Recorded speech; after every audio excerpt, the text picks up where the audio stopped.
Okay, we're here with Marcel Lal, the global COO of InXpress. So tell us, mate, what are you doing here?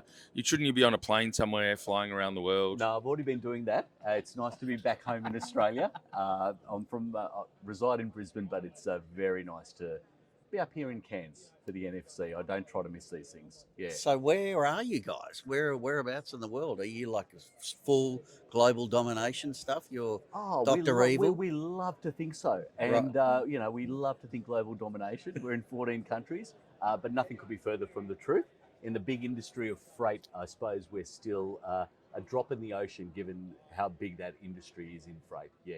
So just give us a little bit of a Mm. snapshot. So Yeah. 14 countries, how many franchisees globally have you got? Yeah, 450 franchisees globally. That has tended to be quite stable the last few Yeah. years because we've had consolidation. So as we've matured over the last 25 years as a franchise system, started in the UK, then to US, Australia, then other countries, you tend to get these larger franchisees then start to buy smaller ones. So we're in this period of consolidation where we're always at around that 400 and something franchisees And globally. and Yeah. growth plans, is it more countries, more franchisees, both, or We did have a look at that, and when I was running Asia Pacific, we've got the 6 countries in Asia Pacific, so Australia, New Zealand, Vietnam, India, South Korea, and Hong Kong.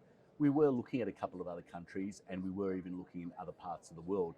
But we made a decision 3 years ago when our new private equity firm came in, bought 2/3 of the company. The decision was made. Let's really focus on what we've got, and let's really put all our effort and attention on making those countries successful and those Really sing. franchisees, Yep. instead of spending more money to try to open up in a new country where, if you're lucky, you've got a 5-year return on investment. Yeah. Yeah, Okay. yeah. And how's all that going? How's that panning out from that internal focus? I suppose. Look, I think overall it's been good. We're a B2B franchise system, and so that's been good to us. Small to medium business customers are our target. It's a good sweet spot that carrier and freight partners don't really focus on as much themselves. Yep. So for us, it's been successful. But like in every country, there's different there's nuances in each country, political, economic, etc. That means you can be okay in some countries, and in other countries very, very good, such as Australia and India and the UK and Netherlands and other places. US has been okay, but it's hit a little bit. It's become a little bit stagnant. So we're, reinvigorating that at the moment, which is one of our biggest markets as well. Yeah. so let's talk about Australia for a second. I know Sure. it's not your current role, but the Australian market, being an Australian, what sort of challenges are you seeing in the Australian market that's impacting on your growth plans? I think probably to state the obvious with other industries as well, but when I look at, we've got about 3,000 business customers in Australia that use us on a regular basis. They're far more price sensitive than what they ever were, and it's not surprising given the economic climate challenges that you can see across the board at the moment. So they're more price conscious. So what that means is our franchisees are selling different services in international freight, domestic, traditional freight, road transport, where they've had to be a little bit more price conscious. But we sell on value, the services our franchisees give them that they don't get elsewhere. So it's really fascinating, that mix. But our margins have grown a little bit even in that environment, which is really surprising.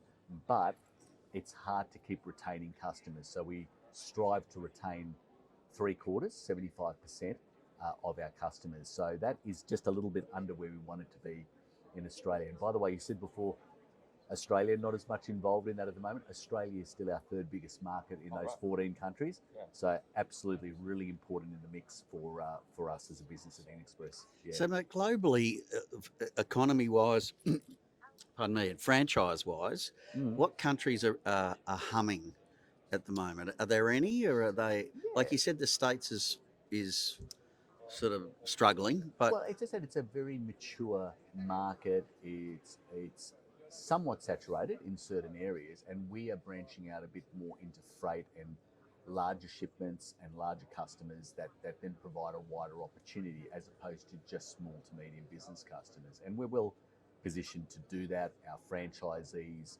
are becoming better and better at then identifying those larger customer opportunities. So for the US, it's absolutely still a big market for us.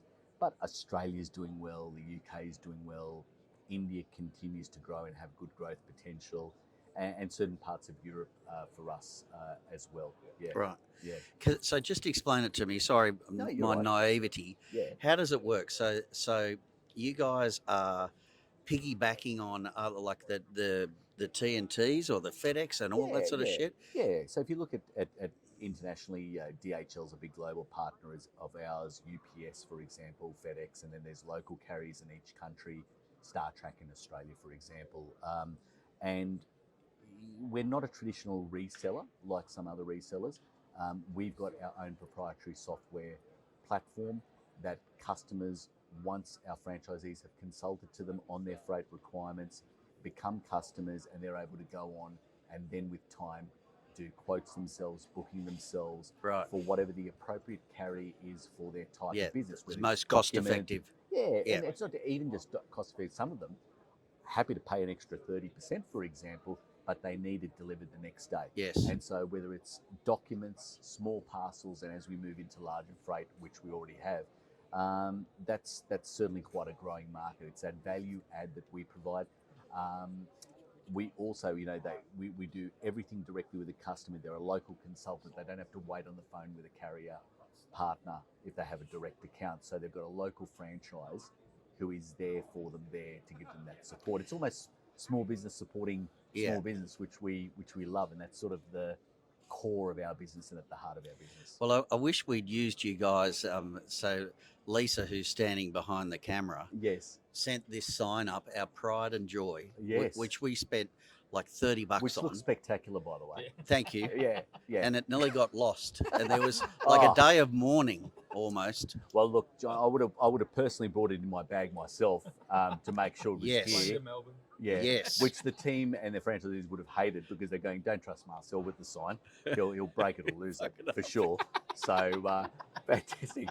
But there's still an opportunity for next year to use us. That's right. How's that? Thank yeah. you. Well, we're going to go to the US, and Lisa's trying to get the next trip. She tries to go to the global conferences. So yeah, I know that with our staff as well. Yeah, they always are like, I think you need, because probably because John and I are useless. So she's like, we need someone to actually come across and make sure we're okay. That you're going to be okay. You have someone to look after you. Lisa, I can give you some tips on some good reasons and excuses that you can. These guys will be totally oblivious to it. They won't have a clue what hit them. What's the next travel plans for you? Where are you off to?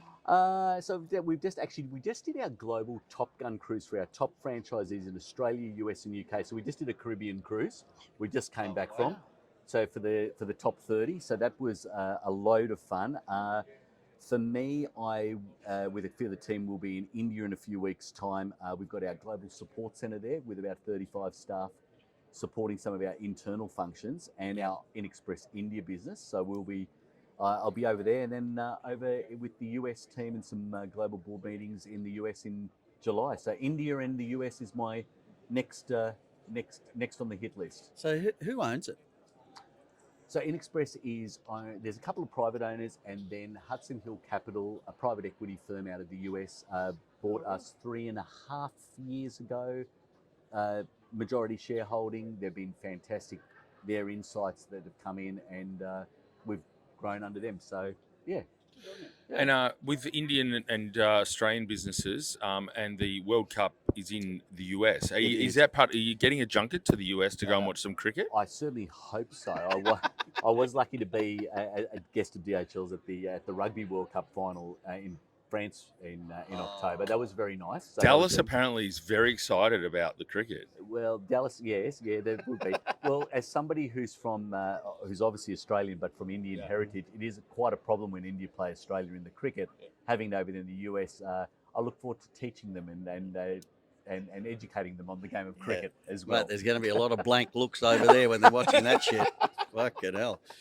Hey, well, particularly when you don't have to, when the changeover is only going to be like, a couple of minutes here and there in T20, they're just used to having 20-minute changeovers with teams and things like that. So it will be a shock. So what was your background, work-wise, before you were with these guys? Oh, look, I've been with the American company Novus Glass, who's out of Minnesota, global company in automotive glass. Tech before I was in franchising. I was 5 years with Nissan Motor Company as well in Australia with the manufacturer in franchising, and prior to that in technology. Worked for companies like Cisco and NCR, American companies. So. So you're like a nerd? Are you a nerdy? As you can tell, no. There were much smarter people there that were there to do the real work. He just got the ability to talk the talk, you know. He's a smooth-looking operator. Well, look, I think that's what most of the team and the franchisees would say right now as well. So, yeah. No, as they say, always employ smarter people, right? Yep. Exactly. Yeah, good work. Around you. So, I'm not implying anything there to you too. That's you know. Just saying. Yeah, we won't keep you from the conference. I know you've got to go and learn some things so you can relay them back to you. Always learning. Always learning. Learning. Yeah. Thank you very much for joining us. Lovely. Thank you for having me. Very good, guys. Appreciate it. Thank you very much. Cheers.